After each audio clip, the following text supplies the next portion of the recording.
Hey, welcome back to Fast Dad Garage, and today we're looking at campers. I want to show you some stuff to look for if you're looking at a camper so that you can identify water damage, and then we're going to take a little bit of time today and actually fix a couple things on this particular camper. So let's take a look. All right, first thing you're going to want to do is really give it a good walk around and look. And some things that you will start to notice is sometimes on campers, you'll see that what seems like it has settled a little bit by the frame. That sometimes can mean that there's a little bit of water damage and the floor is kind of sunk. So that's one. Another one, I've seen this a few times. People will put this board underneath the ladder because when they get on the ladder's really spongy. And so they stick the board under there so it feels a little bit more secure. Now this is also a dead giveaway that something is wrong. When you start seeing screws that have been put in randomly to kind of hold something together, something's up there. Usually it means there's some rotted wood and this thing has moved a little and they're trying to hold it back together. Another thing to look at is your slide outs. So the gap on your slide out, you can see it right here. That gap should be nice and even top to bottom. Now you can see right up here towards the top, the higher we get, the more that gap is open. So there's something wrong there. And we go forward to the front here a little bit. Oh yeah, and anytime you see some like remnants of duct tape on the body, you know something else has happened there. Here on the front, right here, this piece of trim, you can see that's all loose, and this is pulled down. I can actually kind of yank on it, and you can see, look at that. So that's all damaged wood that is going to be a big major problem. All right, let's go over to the inside, look at a few other things. Before we look at everything on this camper, I did want to just say one thing. The smooth side or the fiberglass side, Mylar, whatever product they are, I usually do try to avoid those types of campers. As soon as you see a little bubble or bulge on them, that means it had water damage and it's starting to delaminate. Sorry, my hands are all cruddy. And so I just kind of avoid those because a camper like this, you can actually just take this siding right off if the damage is bad enough and still repair the camper.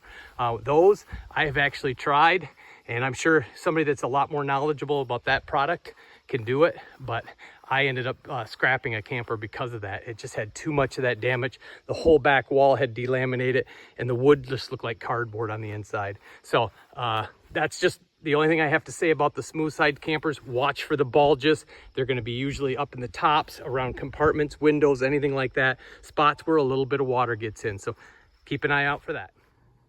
So as soon as we open the door, you can see somebody has put a piece of wood in.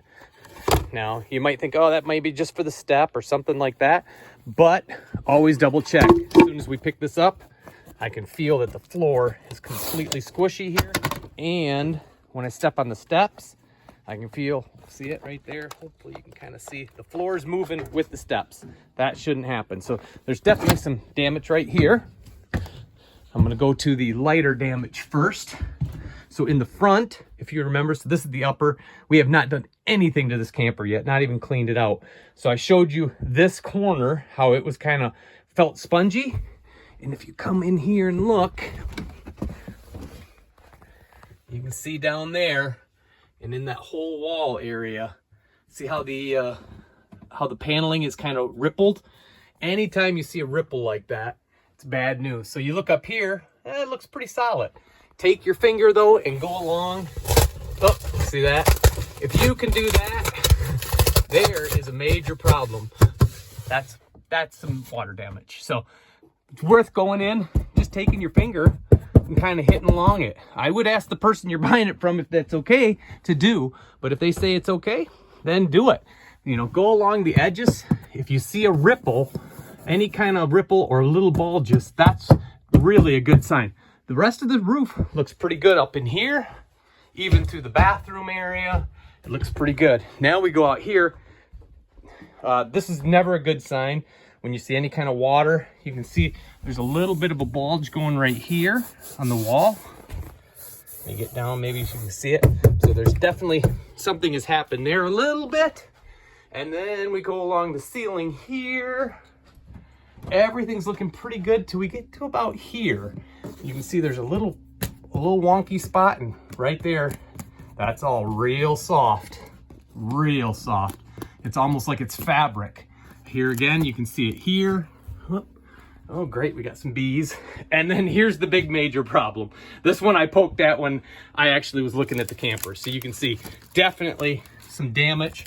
That's that back wall. Remember I said that's why they put those screws in? So that's why, because that wall is just, it was coming right out. So we're gonna get in here, tear a bunch of different things apart, but let's go do one more thing, and that's look at the roof. All right, so up on the roof, this little bit of discoloration, although you don't want to see a lot of it, it doesn't necessarily mean anything's really wrong. It's just where water has kind of made it look a little rough. But areas like this, you can see where you can just kind of take your finger. I don't even know what kind of product they used right here, but this is all just real loose. You could definitely see where water could get into there. So we'll end up taking that off at some point and doing a little bit of work there. But walk the roof. The roof should feel a little like, oh, it's not super strong, but it shouldn't feel super spongy. I hope that you can know what I mean. Look for areas like this where you can see where, oh yeah, look at that. Just giving a little bit of tug. None of this is hooked. Now remember, this is right where that major water damage is in the front. And so this is the reason why all that is damaged, is because somebody just kind of superficially put some goop over. You don't want to do that. You want to get this old junk gouged out, and you want to actually put something back in that's going to keep it all sealed up. So this was a, look at this repair. Somebody went through here and put stuff down, but none of it's actually attached. So it's just, you can easily just start tearing it off with your finger. So that's going to be a problem. We're going to need to work on that. And then here's the last big area that's bad. Probably somebody scuffed a tree limb with it, but you can see right down to the wood. Now, one thing that's exciting is the wood is not rotten here. So that's really good to see. So we're going to go ahead and tear all that off, fix it. You can also see on the slide right there, somebody has put just some of that seal tape. That's because all that must be leaking. So that's just some of the problems. Oh, one more good one I should show you right here. Because something was wrong with the slide out, you can see where that's just wood. So a whole piece of the rubber roofing from the slide actually got torn right off. So again, oh, and then look at your seal. That's another bad. Seals aren't supposed to be that way. So some things to look for up on the roof. So the first thing we're going to tackle is this up here, because it doesn't feel like anything is majorly rotted underneath. So I don't think we have to fix like a whole bunch of screws and things like that. But here's some of the stuff you're going to need. You're going to end up needing some kind of sealant, a putty knife to start scraping, something to cut, put some gloves on, have some type of degreaser, and some rags. So we're going to go ahead and get all this junk cleaned off as much as we can, all the old out, and then we'll be able to reapply some new stuff.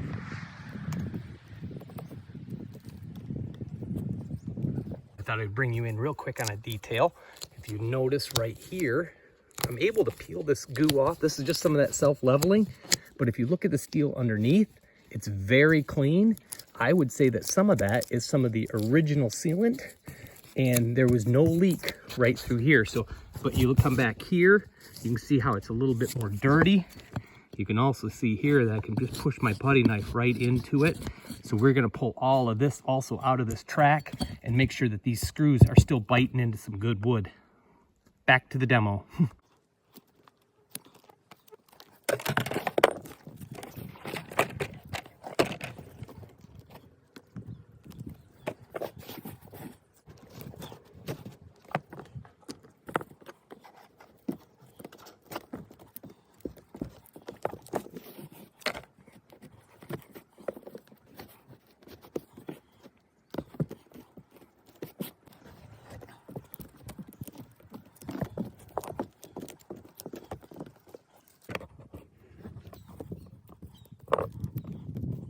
One of the biggest mistakes people make whenever they do a camper repair is they don't do any surface prep before they start putting products on. So if you see this, I can just take my finger, whatever this coating is that they put on, I can just wipe it right off just by rubbing it a little bit with my fingers.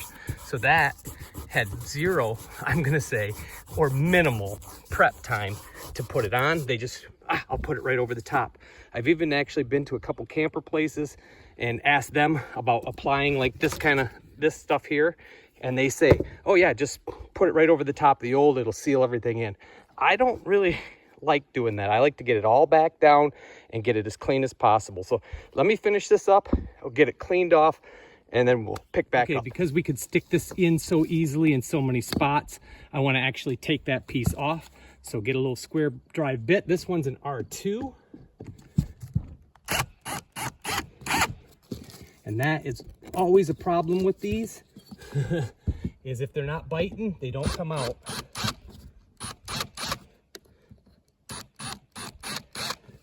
So hopefully you can just see, and if they come out all rusty, look at that. Let's see if I can get it in there.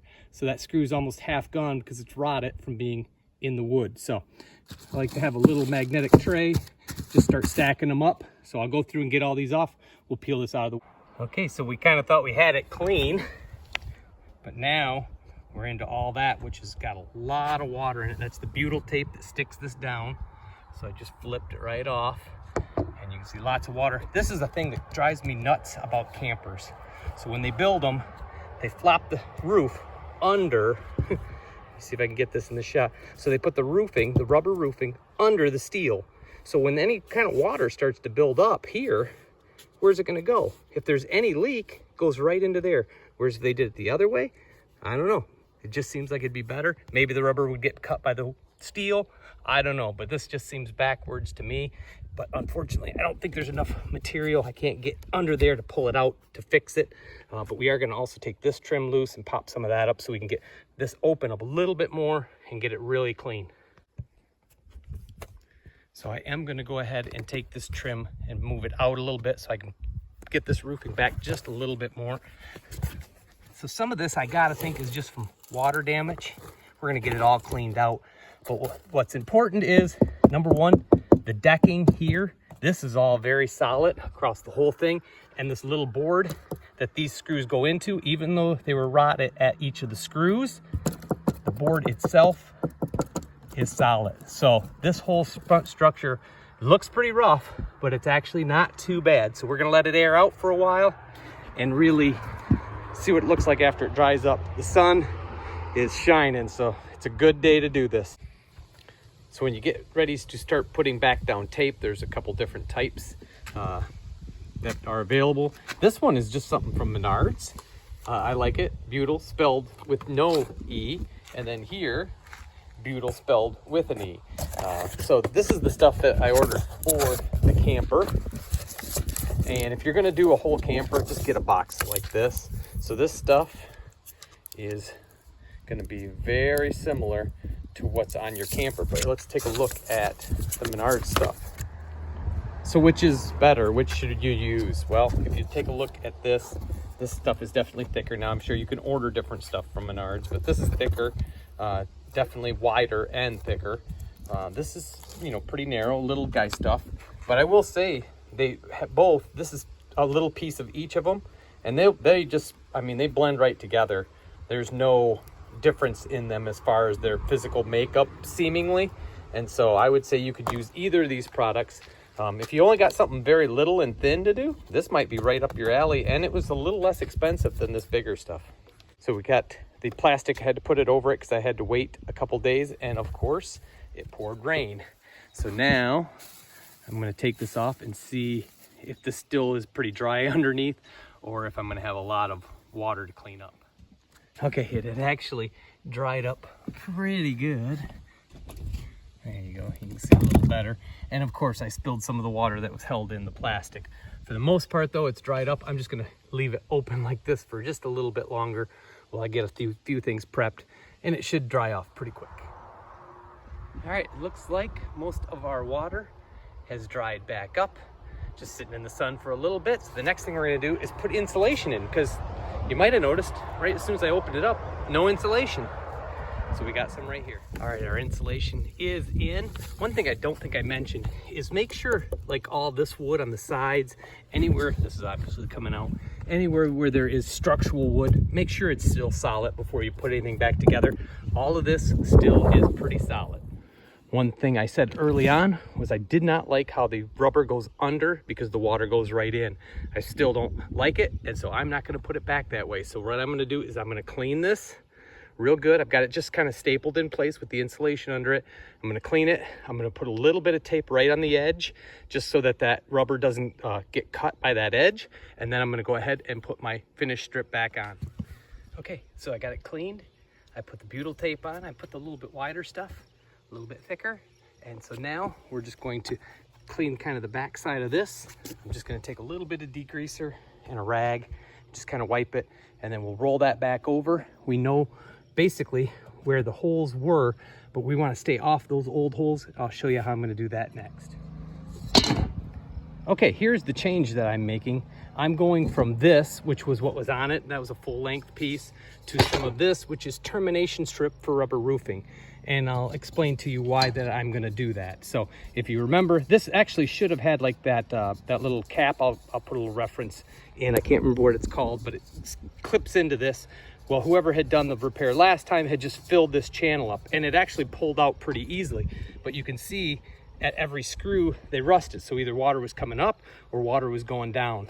And because that whole thing was full, to me, that just doesn't, that's not a good system. So what I'm gonna do is just use some screws like this. These are a regular roofing screw, and they have a little gasket on them. And then I'm gonna use the termination strip. We're gonna flip it over. We're gonna put butyl tape on the back, just because there's so many little holes from the original. We'll get that down, and then I'll show you what I'm gonna do after that. Okay, we have it all down. As you can see, a little bit of that butyl tape is squirting out. So we got a good tight seal between the strip and the rubber, and then we got the butyl underneath the rubber. So now we have this flap of rubber. And so we're just gonna take a razor knife and cut it off. All right, I just put the self-leveling on, so it still needs to kind of flatten out a little bit. And I ran out right here, so I gotta go get another tube. But I went ahead and just kind of finished what I could so that this thing's all sealed up. We got some clouds over there in the distance, so I wanted to make sure that this thing was pretty much weatherproof for the night. All right, we're gonna try to do the same thing here that we did on the front, and that is get all this junk, get this black tape that they use to repair, get everything off. We already have the trim off on the side, so we're gonna be able to put our nice new patch all the way over. But again, first we got to get it completely clean so that our patch sticks.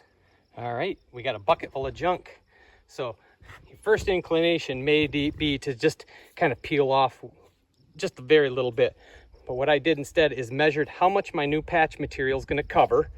And so once I know how much it's going to cover, then I know how much I can kind of take out here without getting too worried. So instead of fighting all this stuff where it's layered and there's stuff that we don't know what it is, different products, we are gonna basically go in here, put a new piece of rubber up against, come over 5 inches, and then we're gonna go down the seam with another one and then across, seal it all in. That way we push our leaky joint just a little bit over, but we get it into some better material that doesn't have all this gunk. So we're gonna end up cutting a little bit more out of this. So I went through and started pulling off all the loose butyl tape.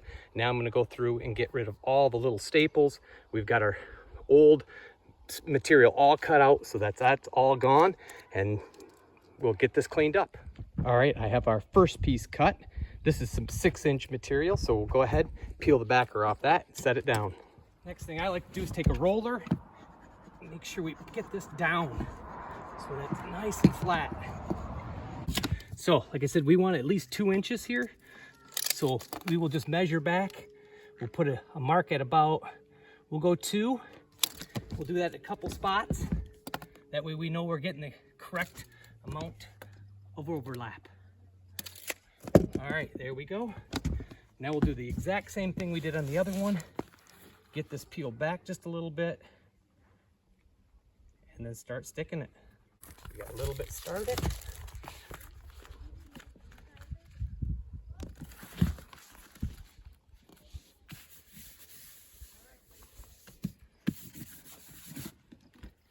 So with that started, we'll just grab that from underneath.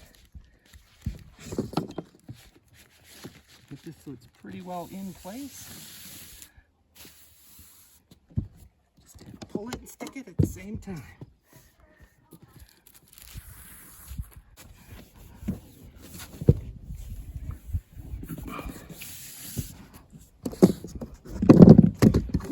And then we'll do our roller.